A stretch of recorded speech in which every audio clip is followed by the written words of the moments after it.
dalam nama Tuhan Yesus Kristus. Karena begitu besar kasih-Nya, kita dapat berkumpul di gereja ini. Mari ikhlaskan hati dan pikiran, sambut Roh Kudus di dalam diri kita masing-masing untuk beribadah, bersyukur dan memuji nama-Nya di minggu 12 setelah Trinitatis ini.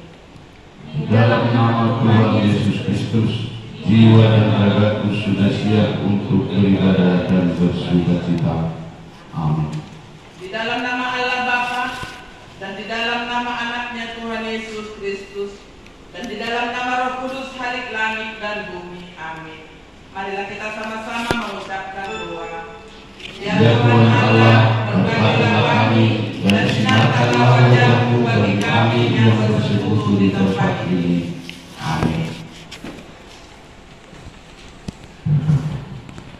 Kita memuji Tuhan, kita bernyanyi dari buku nyanyian nomor 31 ayat yang pertama sampai dengan ayat yang kedua. Amin.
8/2024. Tema ibadah kita membuang kebodohan dan mengikuti jalan pengertian. Manadikton neang niroha jalan langituton dalam hapat taso.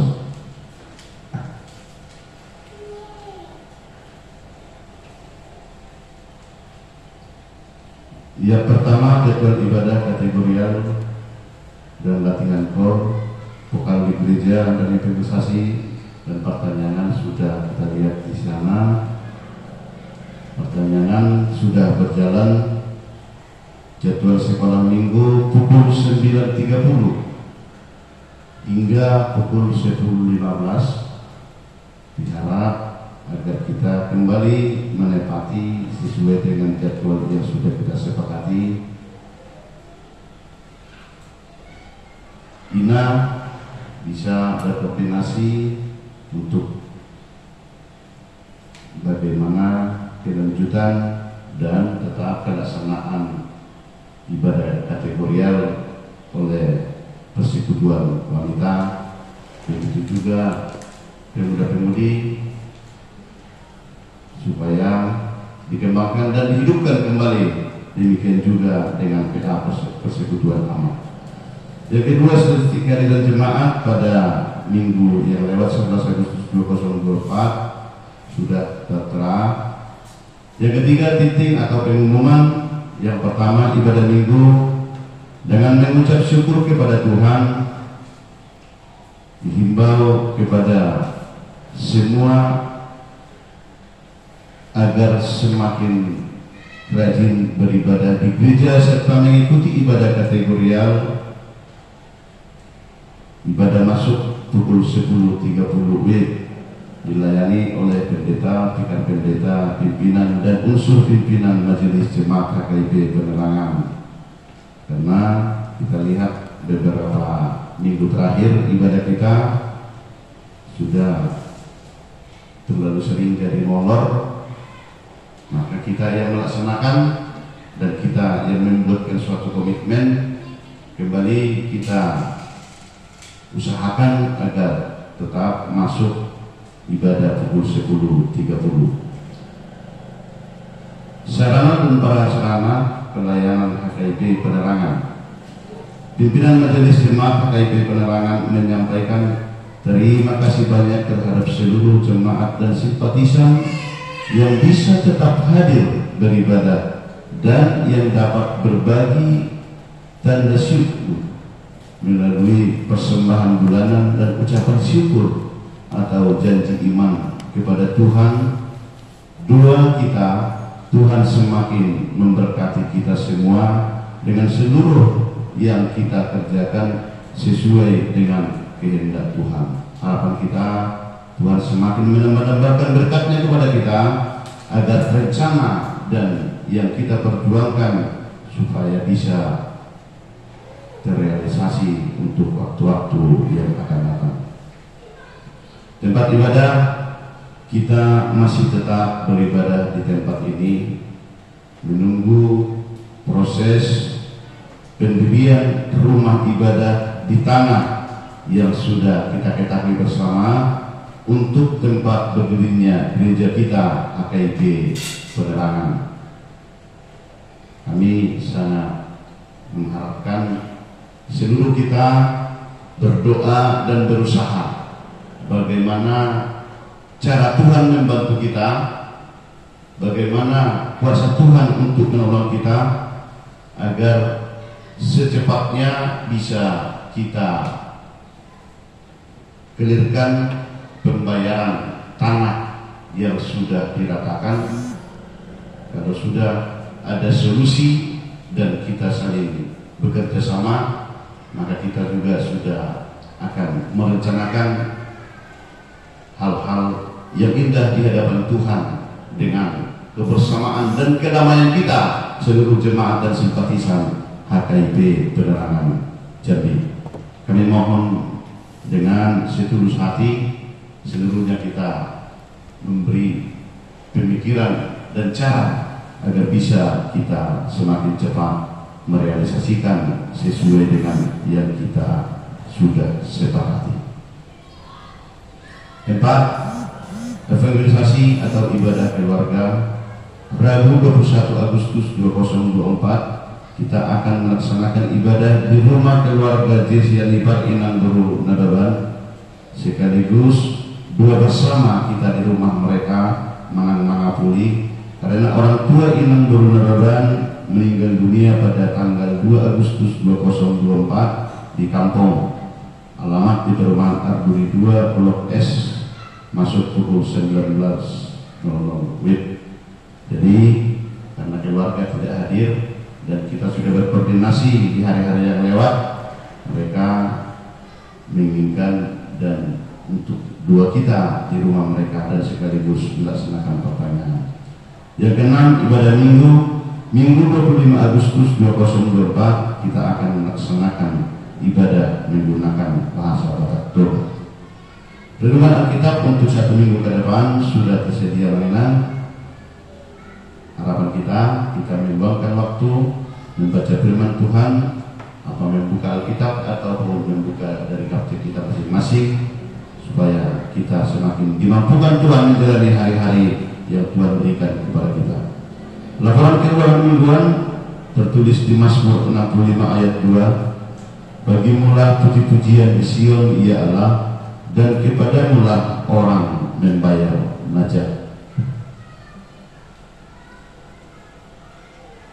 Yang pertama, persembahan mingguan, persembahan pertama, kedua dan ketiga bersama dengan persembahan sekolah minggu.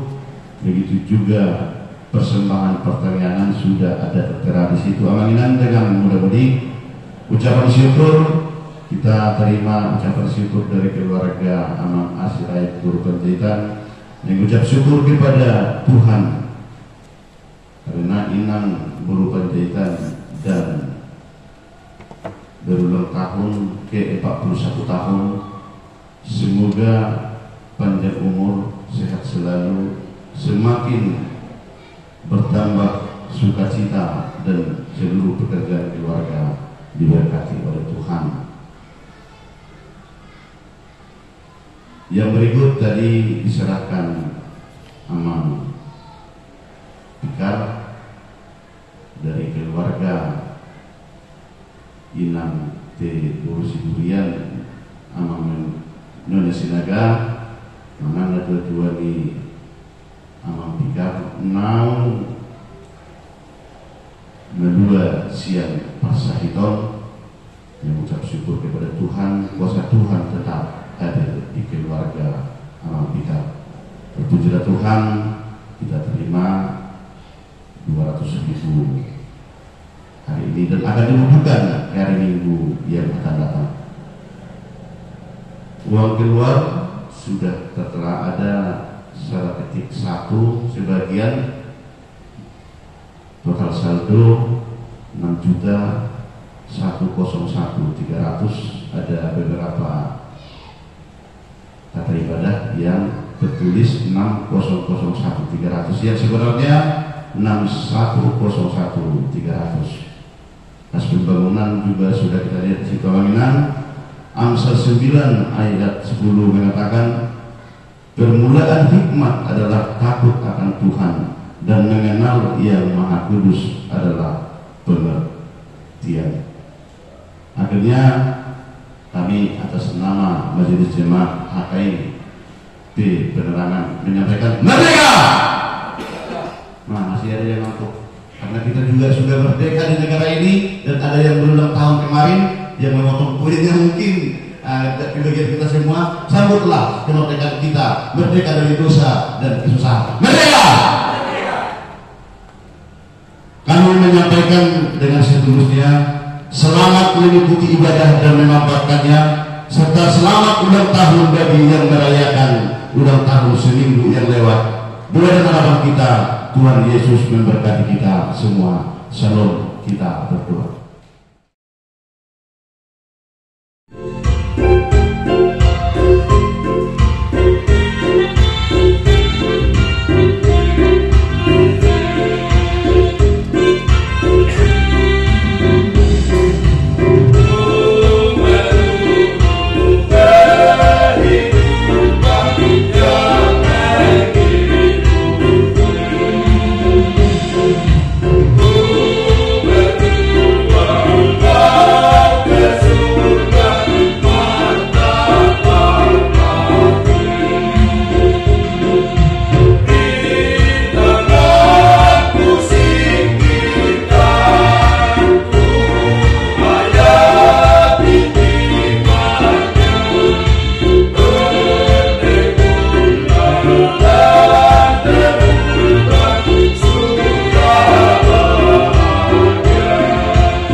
ayat 1 sampai ayat 6. Amsal 9 ayat 1 sampai ayat 6. Mari kita membacanya secara responsorial. Undangan hikmat dan undangan kebodohan. Hikmat telah mendirikan rumahnya, menegakkan ketujuh tiangnya. Memotong ternak sembelihannya, mencampur anggurnya, menyediakan hidangannya. Pelayan-pelayan perempuan telah disuruhnya berseru-seru di tempat-tempat tinggi di kota.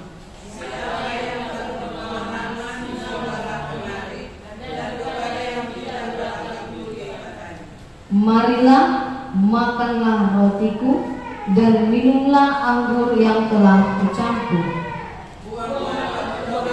Maka kamu akan hidup dan ikutilah jalan pengertian. Demikian firman Tuhan, kita bernyanyi.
Jemaat yang dikasihi Tuhan, di dalam nama Tuhan Yesus Kristus yang menjadi topik renungan bagi kita hari ini, membuang kebodohan dan mengikuti jalan pengertian.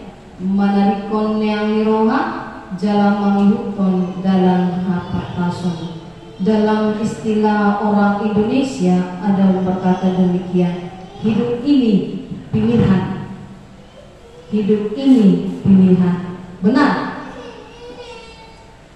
Dalam kehidupan ini, itu menjadi hak kita untuk memilih jalan hidup yang bagaimana yang hendak kita jalani, memilih yang terbaik untuk kehidupan kita, memilih yang ternyaman dalam kehidupan kita. Dan untuk itulah Tuhan memberikan kita akal, budi, berpikir, dan kita tahu memilah mana yang baik dan mana yang tidak baik. Tidak ada orang memilih hidupnya untuk hidup susah. Tidak ada orang memilih hidupnya untuk menderita. Semua ingin yang terbaik, yang ternyaman. Bagaimana agar dia boleh merasakan sukacita setiap hari. Dan tidak ada manusia yang mau hidupnya diatur. Semua ingin mengatur dirinya untuk mendapatkan yang ternyaman. Bagaimana dia nyaman duduk, nyaman berpakaian, nyaman berbicara. Dalam segala hal dia ingin yang terbaik dan yang ternyaman. Dia tidak mau orang lain mengatur hidupnya sehingga dirinya mengikutkan apa kata orang, sehingga kenyamanan itu, yang terbaik itu tidak dia dapatkan. Nah, untuk itulah kitab Amsal hari ini mengajak kita untuk memilih jalan pengertian, memiliki jalan pengertian agar kita dapat memilih yang terbaik dalam kehidupan kita. Karena apapun ceritanya, kalau kita sepandai-pandainya untuk memilih, ada kalanya kita pun salah memilih yang terbaik yang seharusnya untuk kita, tetapi hanya karena kemauan kita sehingga yang kita pilih pun tidak dapat menyenangkan. Dalam nats ini ada dua hal yang menjadi pilihan terbaik yang Amsal berikan kepada kita. Yang pertama, membuang kebodohan. Mari kita telah apa itu kebodohan. Atau sering kita mendengar anak-anak zaman sekarang berbicara, bodoh, bukan kau. Sebenarnya tidak seperti itu. Pengertian kebodohan di tempat ini dalam Amsal yang diberikan untuk kita hari ini adalah ciri-ciri orang yang tidak mau peduli. Kebodohan itu adalah ciri-ciri orang yang tidak mau belajar, orang yang tidak memiliki pikiran yang benar, orang yang hanya bisa memberikan pekerjaan yang memberikan kesenangan yang semu, senang sebentar, sebentar sudah tidak senang. Dan kebodohan terbesar manusia adalah menolak jalan keselamatan, tidak mau menerima jalan keselamatan yang diberikan Tuhan kita Yesus Kristus. Tidak mau belajar, tidak mau menerima saran yang terbaik, melalak batak, mandok, guru dokna. Dia hanya mau berkata apa yang dia katakan, itulah yang diperbuat. Apa yang dikatakan, itulah yang mau dilakukan orang-orang di sekitarnya. Jadi orang bodoh, kebodohan itu hendaklah kita buang dalam diri kita. Jangan kita hanya mau berkehendak sendiri dan merasa bahwa diri kita lah yang terbaik dari yang lain. Manusia bodoh atau kebodohan dalam nas ini dikatakan orang-orang yang tidak berakal budi, orang-orang yang tak berpengalaman, orang yang tidak mau mendengar ajaran dan tidak mau mendengar didikan yang benar. Jadi untuk kita semua jemaat yang dikasihi Tuhan di dalam nama Yesus Kristus, buanglah kebodohan. Jangan kita mau seperti ciri-ciri orang yang menanam kebodohan di dalam dirinya, tapi marilah menjadi orang yang mengikuti jalan pengertian. Nah, yang kedua, mengikuti jalan pengertian ini adalah inilah yang disebut dengan hikmat. Amsal Salomo mengatakan hikmat itu adalah takut akan Tuhan. Ini adalah kualitas kecerdasan yang Tuhan berikan kepada manusia. Hikmat inilah yang mengatur jalan hidup manusia secara praktis dan terampil. Jadi kalau hikmat yang diberikan Amsal Salomo adalah seperti harta karun, harta kekayaan yang melebihi emas, melebihi permata, melebihi berlian. Harta yang tidak kita dapatkan di bumi ini, tetapi hikmat itu adalah Allah sendiri. Jadi siapa yang memiliki hikmat, siapa yang memiliki Allah di dalam hidupnya, dia sudah memiliki harta yang melebihi apa yang ada di dunia ini. Harta yang tidak dapat kita lukiskan dengan nilai, dengan angka, dengan jumlah, dengan nominal. Tapi hikmat itu kita peroleh dari Tuhan. Jadi dalam nats ini, hikmat itu digambarkan sebagai fondasi rumah, tiang rumah yang kokoh. Bagaimana rumah itu dapat berdiri? Dan di dalam rumah itu disediakanlah jamuan yang sangat istimewa. Ada jamuan roti, ada anggur, bahkan ada sembelihan, ada daging di dalam. Nah, di dalam rumah inilah yang memiliki hikmat itu memanggil orang-orang di luar, yaitu orang-orang yang tidak memiliki akal budi, yang tidak berpengalaman. Mari, datanglah, nikmatilah jamuan pesta ini bersama dengan aku. Makanlah roti yang kusediakan, minumlah anggur yang kusediakan. Inilah hikmat, hikmat yang tidak dapat kita dapatkan di bumi ini, tetapi hikmat itu adalah pemberian Tuhan. Nah, hikmat ini adalah seperti kompas yang akan membawa kita mengarungi kehidupan kita, yang menuntun kita untuk hidup bertanggung jawab. Hikmat itu akan menolong kita mempertimbangkan, memilih, memutuskan segala sesuatu dengan matang, tetapi dengan pertolongan Tuhan dalam setiap prosesnya. Jadi hikmat ini adalah membawa kita kemana seharusnya kita pergi, menggunakan apa yang kita miliki. Jadi jemaat yang dikasihi Tuhan di dalam nama Yesus Kristus, kalau di dunia ini kita harus memberikan sesuatu dulu, baru kita mendapatkan sesuatu. Tetapi hikmat sebagai sesuatu yang tidak membutuhkan apa-apa untuk kita berikan, tetapi hikmat itu yang kita kita terima. Untuk itulah satu hal yang perlu kita lakukan, meninggalkan kebodohan tadi, meninggalkan kebebalan tadi. Jadi kalau hikmat dengan orang pintar, orang berhikmat dengan orang pintar itu tidak sama. Kalau orang pintar memiliki pengetahuan dari mana?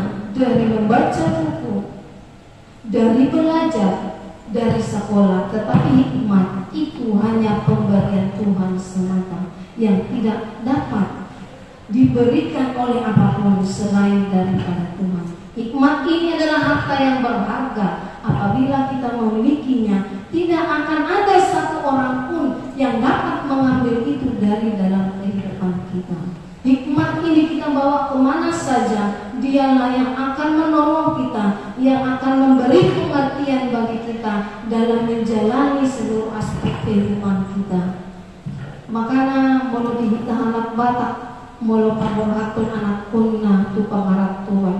Tidak emas secakir lehonona, dan hepeng sanggolong lehonona. Tetapi ada satu hal dihita anak batak, ima kuda, omma kuda, amsal. Itu adalah nasihat-nasihat yang berharga yang ditanamkan dalam diri anak dari dalam rumah. Molo borhatuan no, jaga diri. Apalagi kalau itu anak muda, itu anak gadis. Jaga dirimu, jaga cara bicaramu. Jangan sampai menyakiti hati orang lain. Lihat di sekitarmu, kerjakan pekerjaanmu dengan baik. Urungi dia kena murah. Berlakulah bagaimana seorang buruh batak, buruh raja. Raja mahal diingat ni. Molo tu anak ni anak batak, anak ni raja. Di unang duit, unang marisako, unang sonoko, unang sonoko. Ima kuda, itu adalah harta yang tak ternilai. Ngabuanon yang anak kota himay saat ujung minggunya. Dia akan mengingat firman Tuhan melalui nasihat-nasihat orang tua. Jadi molo laupe anak kota manang dia akan ingat ada kuda-kuda di tuan-tuan. Jadi mulia itu harta di bagasan keluar di Tuhan Yesus. Orang yang berhikmat di dalam rumahnya dan seisi rumah itu adalah orang yang tahu mengucap syukur. Orang-orang yang hidup bergaul dengan Allah melalui cara hidupnya. Jadi orang berhikmat akan selalu berucap yang benar, berucap yang positif, menjauhkan segala ujaran kebencian, menjauhkan berita-berita dusta dan juga fitnah. Tetapi dia akan bersaksi tentang kasih Allah yang besar itu. Jadi jemaat yang dikasih Tuhan, mari kita orang percaya, tinggalkan kebodohan dan ikutilah jalan pengertian. Terimalah undangan perjamuan yang sudah disediakan oleh Allah. Kita akan menjadi orang yang dapat menikmati jamuan itu bersama dengan Allah. Karena Allah punya rencana yang terbaik apabila kita dipanggil untuk menerima jamuan itu. Karena Allah menginginkan hidup kita penuh dengan kesejahteraan, penuh dengan kedamaian, jauh daripada kebencian. Mari tinggalkan kebodohan dan ikutlah jalan pengertian. Amin. Kita bernyanyi.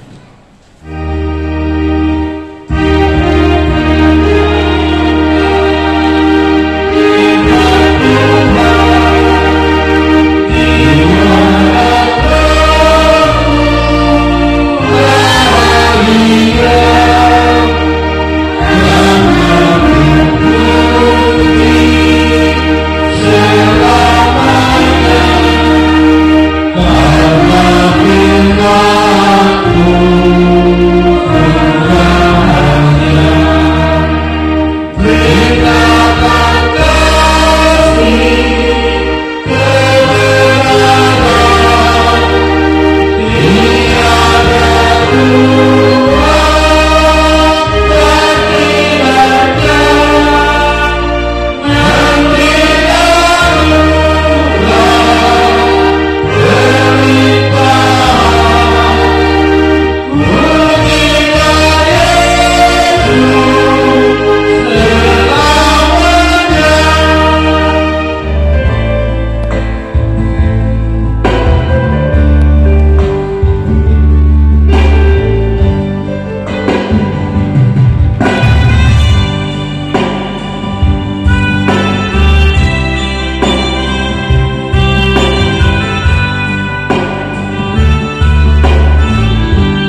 sumber dari segala karunia yang melimpah dalam kehidupan kami masing-masing. Sebagian daripada karunia itu kami serahkan kembali sebagai persembahan kepada Tuhan. Terimalah dan berkatilah persembahan umat-Mu ini, agar dapat kami pergunakan untuk pekerjaan dan pelayan kerajaan Tuhan di dunia ini. Bukanlah hati kami untuk mengenal betapa banyak berkat dan karunia yang kami peroleh dari Tuhan, supaya kami senantiasa bersyukur kepada-Mu. Di dalam nama Tuhan Yesus Kristus Tuhan kami. Amin. Marilah kita sama-sama mengucapkan doa Bapa kami. Bapa kami yang di surga, dikuduskanlah nama-Mu. Datanglah kerajaan-Mu. Jadilah kehendak-Mu di bumi seperti di surga. Berikanlah kami pada hari ini makanan kami yang secukupnya, dan ampunilah kami akan kesalahan kami, seperti kami juga mengampuni orang yang bersalah kepada kami.